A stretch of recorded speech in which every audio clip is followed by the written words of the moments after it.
Awesome. Thank you so much.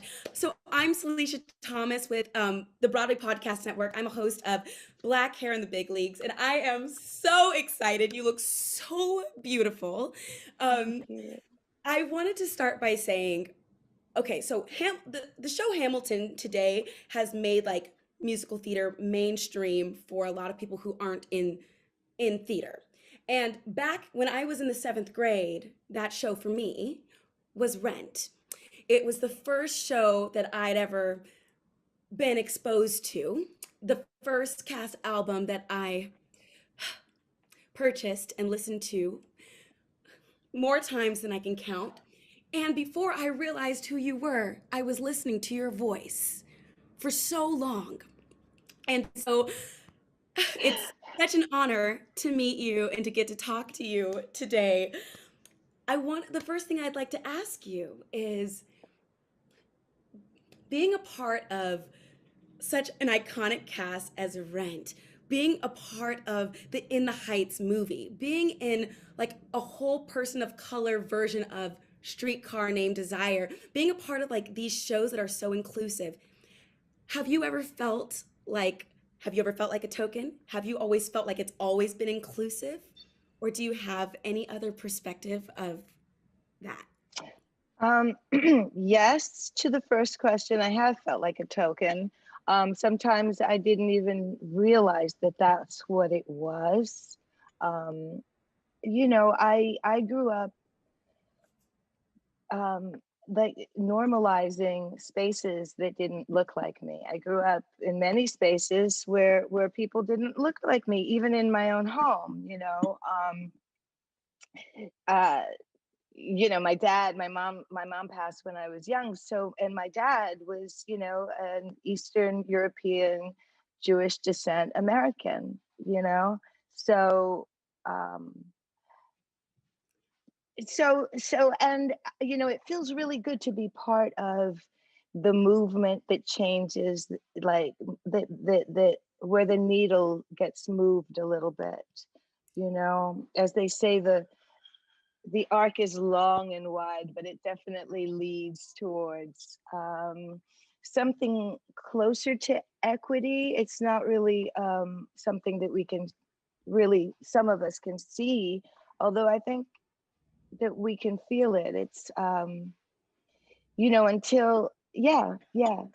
Yeah, I hear what you're saying, and I'm wondering, I'm like, it's one thing for all of this to be a part of the conversation right now, but before it was like actively part of the conversation, like all of this diversity, inclusion, walking into these rooms, into these spaces, into these audition settings, even before you got the job, did you ever feel like, can I do this? Why am I here? Or did you feel that confidence out the gate?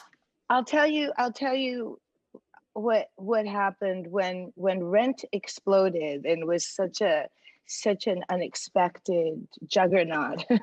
um, I had conversations with people who were in the industry who knew more than I did, who meant well when they said, "This is an anomaly, Daphne. Don't think that this is going to happen every day of your life." And it's not because you can't do Chekhov or you know um, things that you've studied to do in school. It's because the world is not ready to perceive you that way. Because I remember thinking, like, why can't I play Sally Bowles? For example, that's just an example. But so it just goes to show how things kind of have changed a little bit.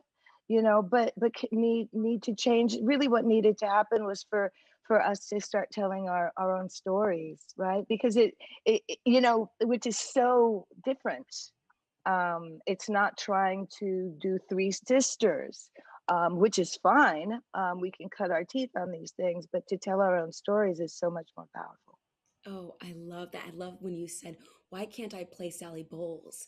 It makes me feel like having, as a child, you're being, well, I don't know everybody, but like being told you can do anything, the sky's the limit, and then we grow up and put these Yeah, limitations on ourselves, or yeah. the world does, or whatever, and it makes me feel like, well, why not? And to continue with that.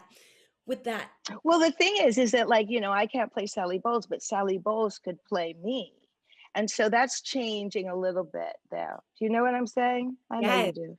Yes. Yeah. Okay. Wait, first of all, I want to know when you were in Rent, I have no idea because I could not tell. Was that your natural hair or did That you? was all me, honey. No Not way! one. And yeah. Come on! I need to boast because those days are over. But that was every single hair on that on in that head You was wore your mine. hair 8 That times was a week? my hair. Like, I was flat freak flag flying. oh, I was that's flying the amazing. It's flag. so beautiful. And I haven't gotten to see In the Heights movie yet. Oh, I cannot wait. I know you're so excited. I know you're so excited because everybody else is. Okay, whatever, I have no idea what you're going to look like, all the things with your hair design. Is it, did you have any say in that or were you just like, do whatever you want? Like, how did you approach? I we have say. We have agency. Like um I don't think anything was imposed. I mean, it was like here's what we have and what we're thinking, and it was like, okay, let's see what I can work with and play with and help create. I mean, I love clothes. I love self-styling help. I love makeup. I love playing dress up. Me And too. so it's really fun when you get to have a character that enjoys playing dress up, more than you do. Right. That's so cool.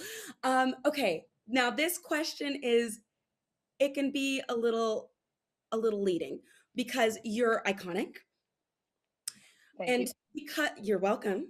You're so welcome. Because you're like an icon, it might already be a given. But when you are on set, whether it's for a movie or you're on stage or backstage for Broadway or anything else in between, do you, as a person of color, feel seen? As a woman, feel seen? And I say that's leading because you are who you are. It might just be a given. No, nothing is a given. um it, it, it, it for in the Heights, yes, absolutely.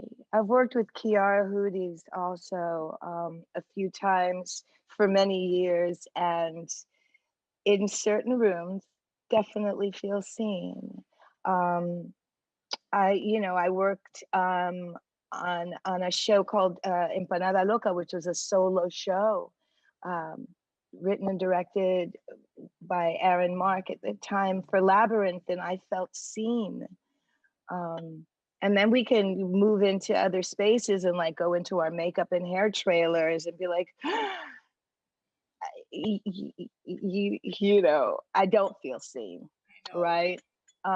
And so really, it feels imperceptibly slow, but I do.